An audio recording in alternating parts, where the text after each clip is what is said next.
Hey guys, Brad Gilmore here. Want to give a big shout out to our title sponsor, Walker Texas Lawyer. If you or a loved one have been injured in an accident, whether that be a car, truck, motorcycle accident, or some kind of other issue, hit up Walker Texas Lawyer at 713-552-1117 or walkertexaslawyer.com.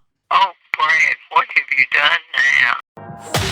Broadcasting live from Houston, Texas, and around the world. TV host, best-selling author, and radio personality Brad Gilmore brings you a collection of conversations with stars from movies. Matthew McConaughey. Brad Gilmore. Mark Wahlberg. Hey, how are you? The legendary Mr. Christopher Lloyd. Christopher, how are we doing? I'm doing good. Great introduction. Jessica Alba and Lizzie Mathis. Ladies, thank you so much for joining me. Thank you. Kevin Costner joins us. Thank you so much. Thank you. Television. Jimmy Fallon joins us this morning. Jimmy, how you doing, my friend? Good morning. Thank you so much, Brad, for having me. I appreciate this, bud. Kelly Ripa. Brad, thank you for having me. Comedy. Jay Leno joins us. Jay, how you doing? Hey, Brad, what's going on? Chris Tucker is in the building. Chris Tucker, good morning to you. Hey, Brad, and good morning to you. How are you? George Lopez joins us right now. George, how are you doing, sir? Good morning. Music. Lola Monroe. Thank you. Thank you for having me. The legendary frontman of AC/DC, Brian Johnson, joins us right now. Brian, how you doing? Good morning, Brad. What looking to talk, give me funny, lad. Megan Trainor. Thank you so much, Brad. You're awesome. Chloe Bailey joins us. I appreciate the time. Appreciate you. And more.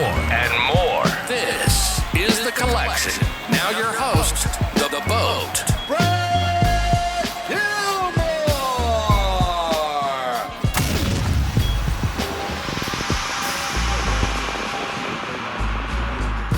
Dennis, thank you so much for taking the time. Congratulations on the show.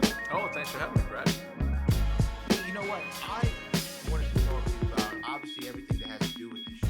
But first off, this pilot, the first episode of the series, is so fantastic. And I cannot remember a pilot in recent memory, and I believe this, and I mean this, just capturing me and doing such a great job of world building, but not feeling like it was over bloated. Because I feel like sometimes in a pilot, you feel like you have to get a lot into that first episode to hook people. Yep. This one did a great job of getting a lot in, but also bringing me into the character, not overwhelming me. That's great to hear. I'm glad you had that experience because you always worry with a pilot. A pilot's, I watched recently the Q something. It's on Netflix. Q, I want to say Division, but it's not Division. Anyway, I watched this. It's a Scottish TV show, and I watched the opening, and I was blown away by the pilot. And I was just like, wow, that's so rare because pilots are so tough.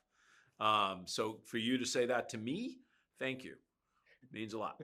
Yeah, because you're juggling so many things, right? I mean, you got to get the exposition, you got to build the world, you got to establish the characters, you got to give people something to chew on there, and do it in a hour time. I mean, that's a lot to ask for, and y'all do such a great job at it.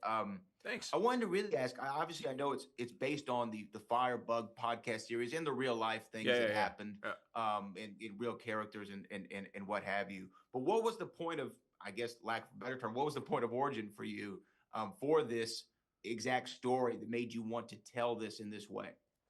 Carrie Tholis, who did the podcast, brought it to me. He had worked with me on Blackbird. He brought it to me while we were working on Blackbird. I listened to it and I was like, I'm not sure I'm the guy for this job unless I can tell the story of this one person, which is, I'm fascinated by this arson investigator who was also an arsonist, who was writing a book about an arson investigator chasing an arsonist, and a lot of the arsons in the books mirrored the actual real arsons. I thought the madness of that was fascinating. The rest of it, I was like, I would rather throw out the rest of the real John Orr story and tell my story, which is about now. It's not about 1988, which is when those events went down. I wanted to write about now. I wanted to write about a little something about chaos, about obsession, about narcissism, about denial, about lying to yourself, about being attracted to the things that can kill you. I thought that was really fun. And I thought fire itself. What is fire? Emotionally, psychologically, what does it do to you? We all know it burns stuff, but what does it do to you? What does it represent? So all of those things went into the creation of the show. And to not want to go too much based off like, you know, what actually happened and to kind of create your own thing. I know I was talking to Intare and he said like, throw all that out. I think you said to him, like, don't worry about the real stuff. Like, let's focus on this character and the page, and to give them that ability to see, you know, their character arc. He said he got the full season of scripts, so he could really kind of mark out what he was going to do for the series. I mean, that really has to be great for an actors and for the writing team to kind of know the beginning and end, whereas you're not kind of trying to change things in the middle of the season. No. And Antara is a great example because we knew things about the character who inspired him. And I just said, I don't want to do that guy. I want to take one thing that guy showed me about the indignity of having to work, you know, these terrible, terrible places like this fast food restaurant, you know, where he's treated with no dignity whatsoever. And the real guy who inspired him mentioned that in an interview. And I thought, okay, that's something I can play with. But Intare, he said, you know, he and I collaborated. I didn't want him getting lost in the facts because this is not a factual story. This is loosely inspired by one factual guy. So.